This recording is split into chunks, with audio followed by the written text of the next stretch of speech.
Summer routines live or die by how easy they are, and honestly, if something takes too much effort, I'm out. That's why Groons is my go-to. It's my one daily pack of gummies covering my greens, vitamins, and minerals. Plus, it has 6 grams of prebiotic fiber, which is more than 2 cups of broccoli. No mixing powders, no giant pills, no hassle. I just rip open the pack and I'm done. They taste good and they make it easy to stay on top of my health, even when life gets busy. Save up to 52% with the code PODCAST at Groons.co. That's code PODCAST at GRUNS.co.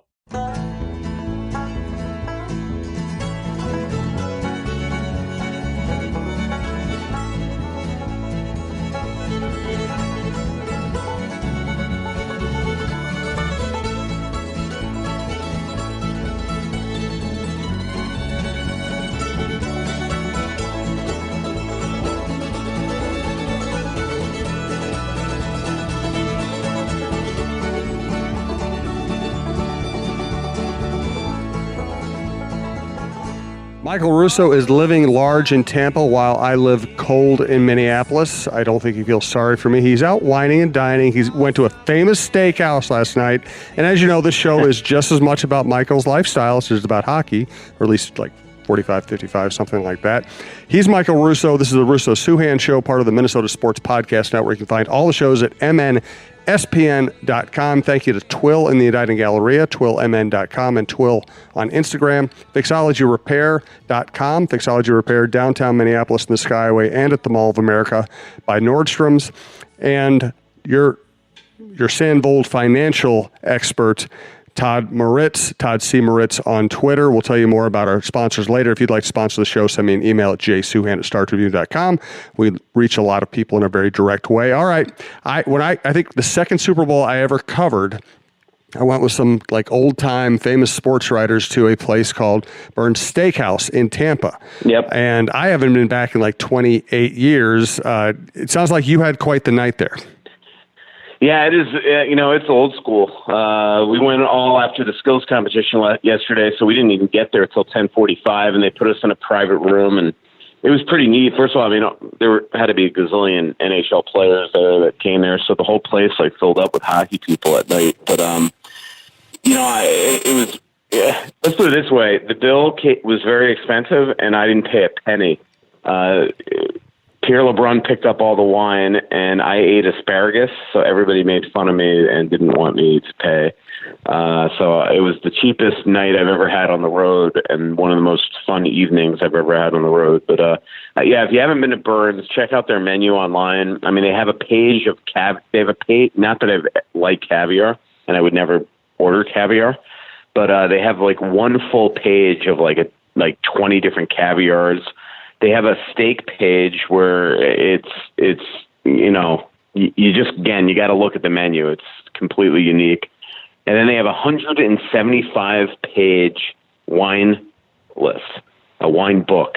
And it is fascinating to read, one, how expensive a lot of their wines are. Their wine cellar is like nothing you've ever seen. But we ordered one bottle of 1968 something and 2 bottles of 1978 something, and then like some bottles of this 2007 something, which is like the best vintage ever in Napa or in recent memory. And I could tell you the 1968 something tasted like it was made in 1968. It was oaky. Let's put it that way. It tasted old. But it was fascinating. I mean, just the smell and taste and look of it, and you think about that was sitting in a bottle for 50 years. I mean, longer than I've been alive. Almost longer than you've been alive. Almost. See, I mean, if I'm going to spend good money on wine, I want it to be fresh. Yeah. Right out of the grape. Yeah. Right out of Welch's. Yeah, why not? I mean, I can't tell the difference between 68, 2007, and 2018. So why pay for the difference between 68 and 2007? I'll tell you, it was interesting. I'm glad we tried it, but I'd probably leave my last bottle that old. Let us not bury the lead, though. LeBrun, as usual, the most. It's got to be the most generous person I've ever met. I mean, there had to be 8 of us there. And where's he getting his money? Well, I mean, he is the hockey insider at TSN and The Athletic. He worked for ESPN for years, and his wife is a partner at the biggest law firm in Canada. Well, you just answered my question. Thank you. He's not a sports writer. He's someone who has other streams of income that he honestly, I mean, he's one of the great people I've ever met, and there's nothing funnier when you get him and Scott Burnside together. Scott is one of the great hockey writers that have been around for as long as my career. He used to work in the National Post. He now works for DallasStars.com, lives in Dallas, and they worked together for years at ESPN before the unfortunate, dismissal of a lot of the people last summer. But man, I mean, it is the stories they tell about their,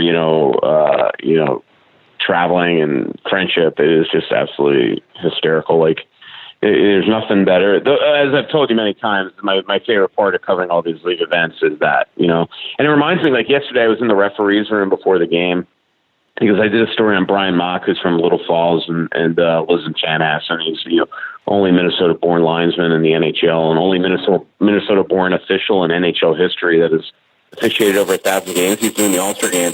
And so I got the rare opportunity. I mean, this does not happen, of a sports writer sitting in a referee's room before they're about to go on the ice. And I sat with him for like a half hour, and just the camaraderie that he had with Wes McCauley, Dave Jackson, and Mark Schuchik. And then also the head of officials, Stephen Walcom, and Paul Dvorsky, who's one of my heroes, by the way. This just shows you how type of geeky hockey fan I was, that Paul Dvorsky, when I was a fan, he and Bill McCreary were my favorite referees, and then I wound up covering for a long time. But just listening to their camaraderie in that room, it reminds me of again what it must be like in a locker room for these players. And again, last night 8 of 8 sports writers going out for dinner and just shooting the breeze till about 2-3 a.m. But I'm glad I didn't eat. I woke up today feeling great. Like, I cannot imagine how these guys felt. Like, we were there so long. Like, the steaks came at 12:45 in the morning, and all of a sudden they just fill our table with these steaks for everybody. And I'm eating asparagus. I'm looking at these people. I'm like, man, that looks good, but I cannot imagine eating a steak at 12:45 in the morning. So. No, and you've given me a lot to unpack here too. But I am still grappling with the idea that you went to a steakhouse and ate asparagus. You've explained it, and I'm not saying you made it. Well, I'm back, as you could tell. I'm back on my losing weight. And so far, it's going well. But because I'm eating asparagus when people are eating steaks. But I'm back to my annual mid-season diet. I have discovered, Michael. You remember there was some fad diet that was very popular. I know it was on all the local radio stations for a long time, like in the 90s. And I can't remember what it's called, but the idea was that after 8 o'clock at night, all you would do is have this, put this powder in water and drink that. And that's all you'd have after 8 o'clock. And you would lose weight, right? Well, what I came to figure out was it was probably just sugar, or it was probably salt or something like that.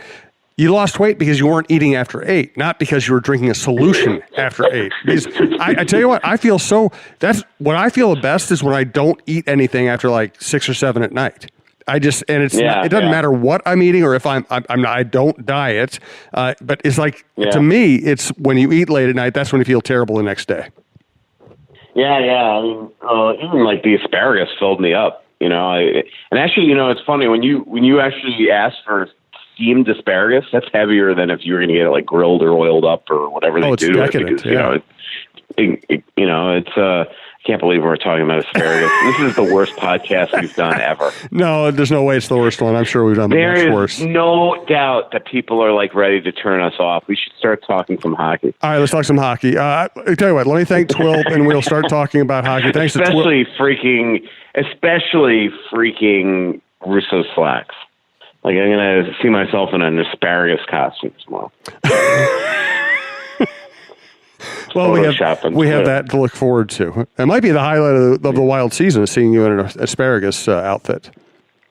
Yeah. Yeah. Okay. Thank you to Twill in the Edina Galleria, twillmn.com. That's Scott Dayton's men's clothing store, right there off France Avenue in the easiest indoor mall you will ever access and the easiest shopping experience you will ever have. Hi, I'm Stacy Souhan. I love Twill. Scott Dayton shop in the Edina Galleria. Twill takes the stress out of shopping by offering updated traditional fashion. I know that if Jim goes in there shopping alone, I will like what he buys, whether it's pajamas, flannel shirts, or suits. I plan to recommend Twill to my daughter when she has to buy wedding party gifts and attire. Twill in the Edina Galleria will bring your fashion game to a championship level. Well, tell me more. Why aren't the other thing that just occurred to me, Jim, is that like we have a I don't know if we have analytically like the age groups of what listens to us, but I assume that we do have like younger people, younger hockey fans, college kids, maybe even high school kids listening to us. And our first 20 minutes was me talking about asparagus, 50-year-old wines, and like the camaraderie of sports writers. This is not the most fun show for the younger audience either. Well, this is the asparagus of podcasts. It's good for you, and you don't have to really like it. What's really sad is the one thing I remember really about my grandfather is he hated asparagus, hated it. So now that I'm kind of disappointed that our new motto is the asparagus of podcasts. Okay, well we'll change it since we need to. I don't really have a motto. We need to like upgrade to like the broccoli of podcasts. That's what we need to strive for. We'll work on that. Why aren't there more Minnesota officials, linesmen in the NHL? It's a good question. So I sat with Brian Mock yesterday before the game, and he's real excited. He's got his 3 kids here. His 3 kids all play hockey in the District 6 area of the Twin Cities, which is Chanhassen, Chaska, and Minnetonka. And, he's somebody that grew up officiating, went up the amateur ranks as a kid, as a teenager, tried out for the University of North Dakota, was the last cut, didn't want to go play major juniors, so he started officiating North Dakota high school games while at the University of North Dakota just to make money for books, and continued officiating, and he ascended really quick into the professional ranks. And I've never heard of a official go from 2 years in the East Coast to half a year to the AHL to being in the NHL since 2000. It's a heck of a career by Mock.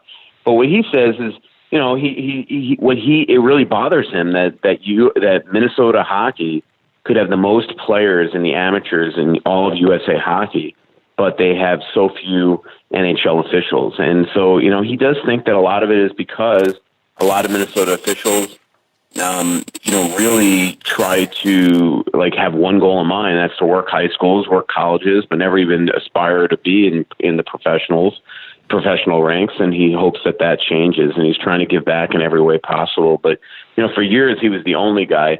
Now Jake Brank, who's from Detroit Lakes, who I believe lives in Vegas, he is the other full-time NHL official. He's a referee. He's in his second year. He's done I think less than 100 games, but he's done 2 or 3 wild games this season. And then Cameron Voss, who's a referee from St. Paul. He is in the minors right now, and if you read that story that I wrote for the Star Tribune a couple of years ago, actually it might have been the last year, on how it works and how these guys ascend to the NHL. Basically, you have these minor league refs, and there's like 4 or 5 refs and 4 or 5 linesmen that are essentially call-ups. They get called up to the NHL every now and then. A couple of weeks or at the end of December, I actually did when I went down for the Crazy game in Iowa. The referee that was working that game that night, I met him in the hotel that night, and he was like, "Yeah, I'm doing the Wild game tomorrow night against I can't remember if it was Nashville or the Islanders or something." But he was doing the Iowa game one night and the Minnesota game the next night, which is pretty cool. And that's what Cameron Voss is. He's a minor league ref. He made his NHL debut last April, 30 years old, and his goal is to eventually become the 3rd full-time Minnesotan in the NHL. Hey, tell me about Brock Besser. Besser's just an incredible kid. I sat down with I think we talked on the last podcast where I teased it. And if you're not a subscriber to The Athletic, I don't get why. But if you're not, it is free to all non-subscribers. Just go on our app or the website, theathletic.com/MN, and you can read the Brock Besser story for free. And it's been unbelievably well received. It's actually been our highest rated story that I've had since I joined the site. It's a really touching story I sat down with his parents, Lori and Duke, last week. His father, Duke, has Parkinson's disease and was in a horrific car crash that nearly killed him 5 years ago. His sister has special needs. His mom has worked 2 or 3 jobs his entire life, and we all know that of the really tragic accident in Burnsville that shook the area in 2014 that killed a baseball player at Burnsville and permanently handicapped another player that used to be Brock's hockey line mate. And so that's what the story's about, is kind of the hardships that he's gone up, but also him growing up. I mean, his dad tells these unbelievable stories about him in a driveway as 3 years old. Just he wouldn't come in for supper if he didn't hit these upper left and upper right targets 10 times in a row each, and to come into the house. And he tells that story. And here you have Brock. He's already one of the top snipers in the NHL. 24 goals this year. Leads all rookies, 7 more than anybody else. Has been rookie of the month twice. Leads all, or second in amongst NHLers in wrist shot goals. And last night in the skills competition, boom, boom, boom, boom, boom, wins the shooting accuracy contest after his dad said in my story, I hope they put him in that because I know he'll win it. So it's a really touching story. It's one of those stories that there are definitely parts of it that even writing, I had tears in my eyes. So I can only imagine what that did to the readers. And just reading the comments, last time I looked, it was like 80 comments on there, and everybody was saying how touching the story was, and how they were at work crying and things like that. But it's just a heartwarming story, and I definitely suggest everybody read it. Cool. What was the Gary Bettman press conference like? Actually, before we get to Bettman, let me thank our friends John Hedges and Fixology Repair, fixologyrepair.com. I've walked by his shop in downtown Minneapolis in the Skyway many times now. It's right just south of the Wells Fargo Center, second floor, obviously Skyway, right next to Dunn Brothers Taco John's. There are some things in life that you just can't live without. Now, whether it's a special piece of jewelry, a watch, or even your smartphone, you want it in working condition. At Fixology Repair, we are committed to restoring your pieces so that everything works or fits the way it ought to. Watch servicing, chain repair, and broken screen replacements are just a few of the services that we offer at our 2 locations, Mall of America and the Skyway in downtown Minneapolis. Please visit us at fixologyrepair.com or at fixologymn on Twitter to learn more. Mention this ad and get a 10% discount on our services. So what did you get out of the Bettman press conference?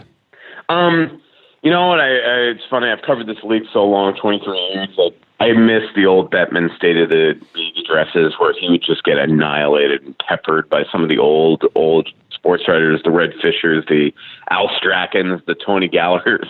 It was theater and it was live theater at its best back then. But now, it's pretty tame.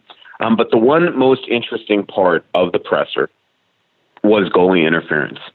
And behind the scenes, I've been hearing for the last couple of weeks that Gary is fuming with the inconsistencies amongst referees right now with goalie interference. And Gary, when he comes up in these State of the League addresses, you would think that the league is the most functional,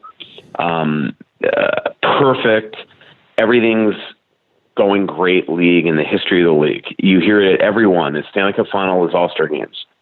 But yesterday was the first time they've ever heard him basically say, we got a problem and we got to fix it, and we're working toward fixing it.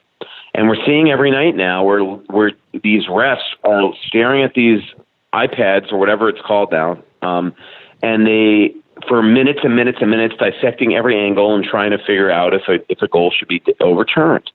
And even the Mikko one the other day, which the one in Pittsburgh, where he basically was kind of, if it wasn't for the defenseman fending him off, wouldn't have accidentally hit DeSmith's stick. I heard the league was upset that goal was overturned even after the game when Boudreau said it was the right call.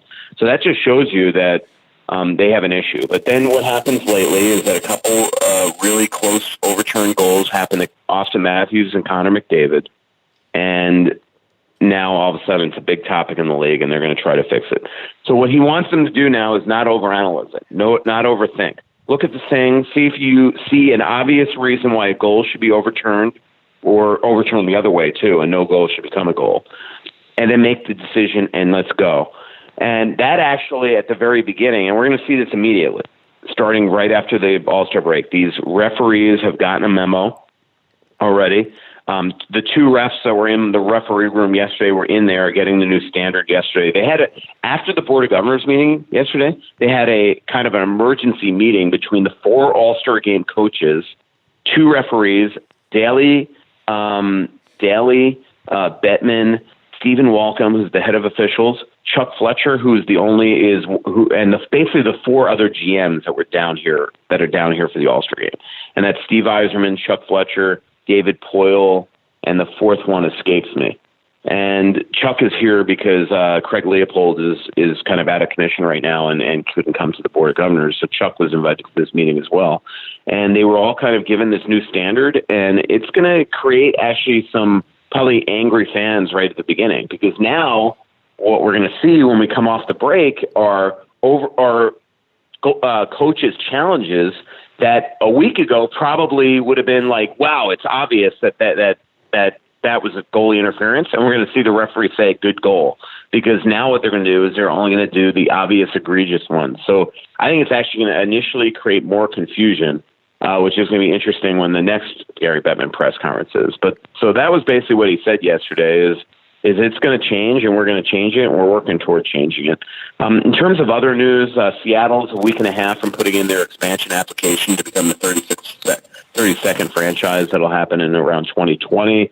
I did talk to a lot of people at NHL Media Day, a lot of players yesterday that think that the Olympics 2022 should be in the next CBA negotiations in a couple of years. And if that is the case, if that's what avoids a lockout or a player strike in 2 years, then Gary Bettman's an actual genius for not going to the Olympics this year, because it sounds like these players all want to go to the 2022 Olympics, and they want it to be part of those CBA negotiations. Donald Fear has said that he wants to make it not part of those CBA negotiations, that he wants to do it independently, and I think he knows, because he knows that the league doesn't want to use it as a bargaining chip to put a carrot. Other stuff, next All-Star Games in San Jose. There's going to be 4 regular season games next year in Sweden and Finland, not involving the Wild for either of them. And then a couple preseason games in China. That was the extent of the Gary Bettman presser. Interesting. Can you say what's up with Craig Leopold, or is that kind of secret at this point? Yeah, he's got a really horrible, debilitating hip pain right now. Ooh. So they're trying to figure out if he's going to need surgery, is the way I understand it. But he's in a lot of pain. I saw him in the press box the last home game. Not good. Ooh. Well, best of luck to Craig. I haven't seen him in a while. I hope he's doing okay. Where does this rank among All-Star games? I always argue that baseball is the only real All-Star game that is played kind of like the sport is actually played. Do you like the NHL All-Star game? Is there a fix for it? Is it better than football or basketball? No, I don't like it. I've never liked it. I haven't liked it even when it was 5-on-5. I don't like it that it's 3-on-3. It's interesting that it's a tournament. It was interesting the last 3-4 minutes of last year's game between the Pacific Division and I think it was the Metro last year in the finals. So the way it works is that the Pacific will play the Central. The winner of that will play in the final against the winner of the Atlantic Metro game, and the games are each a period long. And it's interesting, but watching it last year, I wasn't too fascinated by it. It just was not hockey to me. But it was interesting the last 4 or 5 minutes of the championship game where these guys worked their butt off to try to preserve a 1-goal win, and Metro won. And it's because $1 million is on the line now, split amongst the teams. So.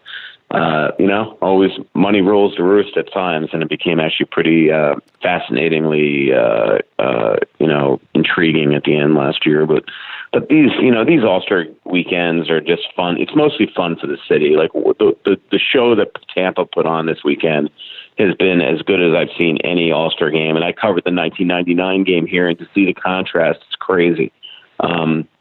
The entire downtown. I mean, yesterday was Gasparilla too, so there were pirates everywhere, which was interesting. But the entire, they call it, pregame, and the whole area around the arena here is just shut off with just concerts and fun interactive games and food trucks and food and it's just an incredible atmosphere and to see it grow and grow and grow the way the NHL does it's just awesome. And so that part of it is cool, but the actual events to me aren't very fascinating. I mean, I don't think you get that really in any sport. The reason why I cover it for the stories, because every who's who in hockey are here, and you just get awesome access to the best players in the league. I mean, the thing is, if you're going to hold a big event in late January or early February, of course you're going to pick a nice warm weather city where people can get out and have a good time. I can't imagine any league ever bring a major event to like a frozen city in late January, early February. Well, it'd be crazy. Actually, it's funny you said that, though. I will, fight back a little bit on that. Is that one of the best All-Star games that I can remember was the 2004 game in in St. Paul, and I remember the ice sculptures they had outside the arena and the Bare Naked Ladies concert outside the arena, and they had. I think that the NHL party was on the. It was at the Metrodome. And they had I think it was Tragically Hip was there, and it was an awesome event. So I think it can be, I think it'd be absolutely embraced there. But you're right. I mean, there's a different feel when it's in South Florida, or next year it's going to be in San Jose, or last year in LA.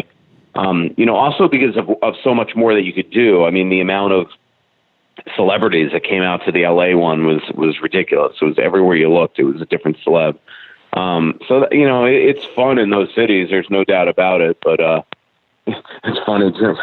This will get me in trouble with if we have St. Louis listeners. But Jeremy Rutherford tweeted yesterday when they announced San Jose is getting the All-Star game in next year in 2019. He retweeted. He goes, "St. Louis is interested in 2020 and 2021." And I almost retweeted and said, "Yeah, but nobody else is." That would be my line. I lived in St. Louis. I mean, actually, go find it and just retweet it and give him the line that I wanted to. I will have to. Can you imagine how much hockey writers in general would hate to go to that All-Star game? That one, the Athletic might be like, I think I'm gonna go one fewer body. It's 2021 All-Star game in St. Louis. I go there 3 times a year, and sometimes the playoffs. I think that's enough. That's enough. I lived there for 3 years. That was enough. Is there another? I'm looking at his comments because I wanted to see if anybody gave the same sarcastic response, and I saw some Blues fans like, "No, we'll never get it. The NHL hates us." I'm like, I think Minnesota is the fan base that could say the NHL hates us. Like, you guys got a Winter Classic over Minnesota. Like, I don't think the Blues fans have anything to complain about when it comes to the NHL allegedly not liking it. The NHL just doesn't like us poor people in flyover land, whether it's St. Louis or Minneapolis. Yeah. We should band together. Well, it's just absurd. I mean, it's just ridiculous that the Minnesota hasn't had a Winter Classic. So that's for the reason. And by the way, I mean that is my opinion. If you want to spice up the NHL All-Star game, and since I think the Winter Classic is becoming, old news, I don't watch it anymore. I'm bored with it. Is maybe you have the All-Star game outdoors. If you next time you do go to an outdoor city, instead of doing it at the arena, do it at a TCF Bank Stadium or Target Field and make that the Winter Classic. Yeah, why not? I mean, really, they've got nothing to lose at this point. Give it a shot. Any other hockey topics you want to get to before I go to Twitter questions? No. Wild suck. You just said it. Michael, we're recording this, right? Oh, yeah. They were great. They were great up until their last game, but the last memory is what you always remember, right? And here's my gripe for the day. So a lot of us athletic people were talking. We got this system at the Athletic that you get your ratings every day of what your ratings are for your articles. So I don't know how it's done. It has to be done with that on the bottom of your article. There's 3 categories on how to grade a story, and one's awesome, the other's something, and the other's meh. Okay, and so poor Jared. So actually, here's a funny story. So yesterday I wrote this colossal, just gigantic NHL notebook. Okay, that with some contributions from Aaron Portzline, my colleagues, Aaron Portzline, Craig Custance, and Jeremy Rutherford, and Pierre LeBrun. So I write this 4,000 word notebook with all these things, and then all of a sudden Jeremy sends me 900 words on Erik Karlsson. And I'm like, Jeremy, I can't stick this in the middle of the notebook. Plus, it's kind of, it's interesting, Erik Karlsson talking about his contract situation. Why don't you just make it a separate slug turn it into a little story, and we'll post it on, and it'll get a lot of page views because people in Ottawa care about what's going on with Erik Karlsson and his contract right now. He's like, no problem. He puts the story up, and the entire night he's texting me during the game saying, my score is now a 31. It's now down to a 25. It's now down to a 22. And basically the way it is that those like things that you hit on the bottom compared to how many views it gets to compared to how long you read the story, there's some analytics that gives you an actual like grade for your story. And he was like in the 20s. So again, to give you a comparison, my Besser piece was like a 95, okay, which is like off the chart. Not that you would brag. But lately, my wild game stories are like getting 40s, Jim. Like, can you imagine if you were handed like you did a test in high school, and all of a sudden your teacher hands it back to you and you got a 40? Okay, that's what I'm getting. So basically, what Wild fans are doing now is they are grading me on the Wild's performance rather than how well the story was done.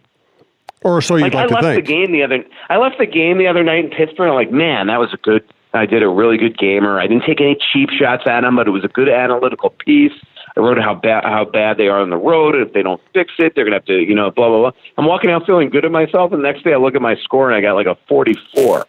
I'm like, it's like I almost feel like I need to put like a note on the bottom of my story. It's like, remember, you were grading this for the article by the writer, not for how the Wild did. The good thing, though, Michael, is soon there will be a startup that will hire away all the people at The Athletic who get low scores. So you'll be fine either way. Yeah, exactly. Anyway, but no, the game the other night in Pittsburgh was horrible, and I don't think it's a one-off. I mean, I have never spoken to somebody about this yesterday. Somebody in the league, like a scout. No, it was a league executive. And I was saying, I've never seen a team that gets overwhelmed like them as often as it happens. This is happening way too much. They get overwhelmed in periods. The first period in Chicago is ridiculous. The game in Colorado is ridiculous. The other night in Pittsburgh is ridiculous. Like, this happens way too much. And that is alarming. And, and that is just a sign that the team is not very good. And the fact that this constantly happens on the road better change, or they're not going to make the playoffs. They have 17 games left on the road out of 33. And they give up 3.6 goals per game on the road, unwinnable. Their save percentage is .894 on the road, unwinnable. Their penalty kill is 74% on the road, unwinnable. You cannot make the playoffs if that's going to continue the next 17 road. So they better figure this out. And it's the contrast between home and away this season has been it's really, to me, unexplainable, because maybe it goes back to what we've just thinking off the top of my head. I mean, maybe it goes back to what we've talked about a lot this season. And I still think that deep down their third and fourth lines aren't very good. They're a terrible puck possession team. So when you're on the road, it really, really affects them. But they are a team right now that I just cannot understand why it is like this for the most part, because they were so good on the road last year, but they were so much deeper on the third and fourth lines last year. So it's something that's going to have to change. And for a team that, even if it makes the playoffs, is 100% going to start on the road, it's a huge issue. Absolutely. Hey, thanks to Todd Moritz, Moritz, of Sandvold Financial Group, SAND, V as in Victory, OLD, for sponsoring this program and the Shaver-Souhan Show. We appreciate the support. And if you need any help with your financial situation, with financial decision-making, I can highly recommend Todd as an honest guy with a very reputable company. Plan for tomorrow today. It sounds easy, but for many people it's not. The good news is, planning for your financial future isn't something you have to do all by yourself. Visit sandvoldfinancialgroup.com to request more information and ask for the tax-efficient insight of Todd Moritz, CPA. Registered representative of and independent of Questar Capital Corporation. Member FINRA SIPC. Advisory services offered through Questar Asset Management. All right, let's do a few Twitter questions. The Filter, our friend, asks any past or current Wild players you could see ending up in the Hall of Fame.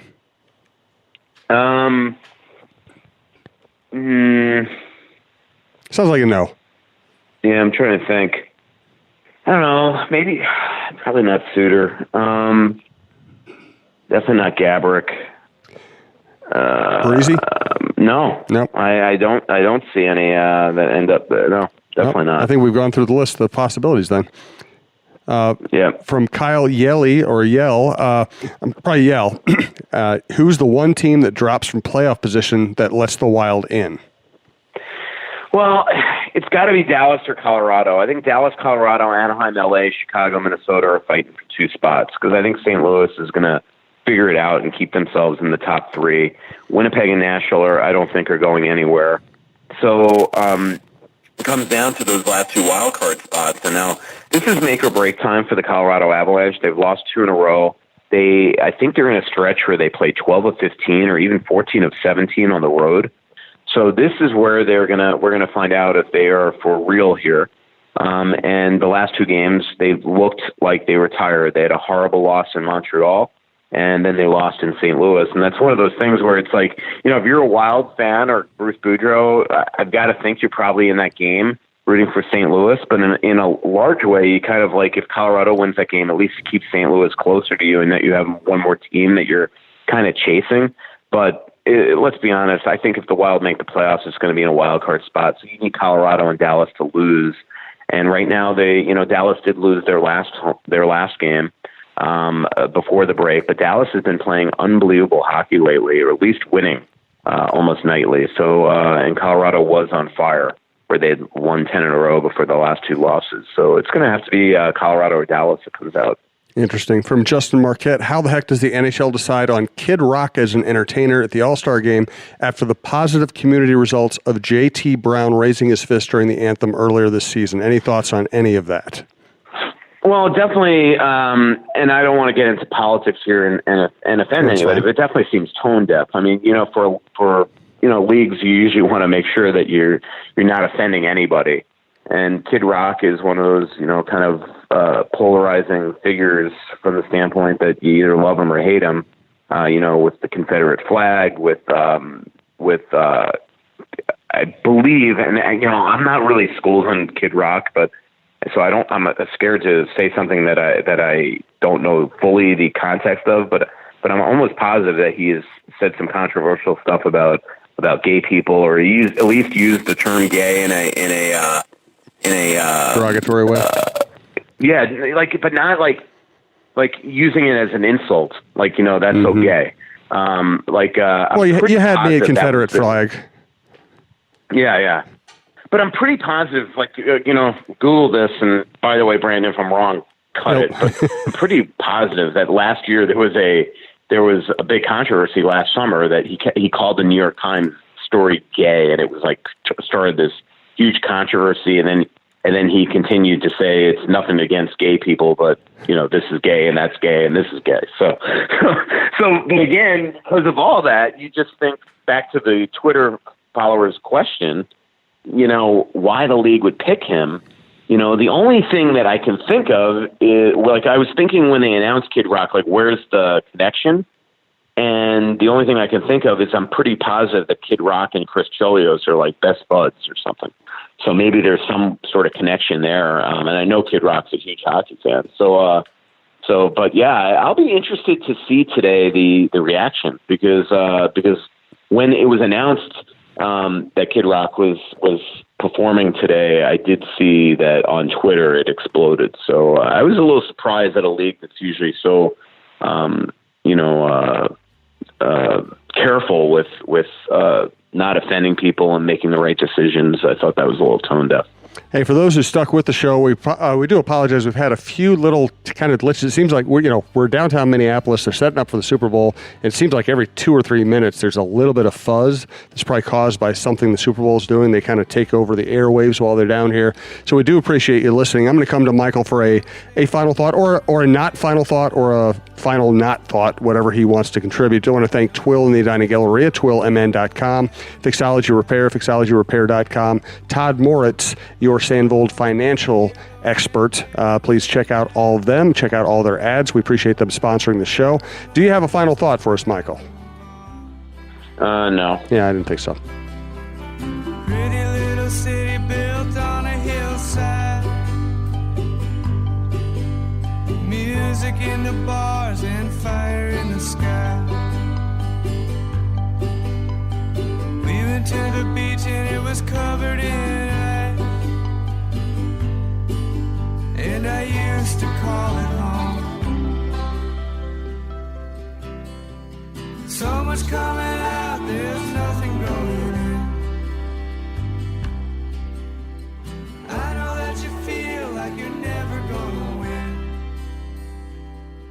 Oh, but the world won't forgive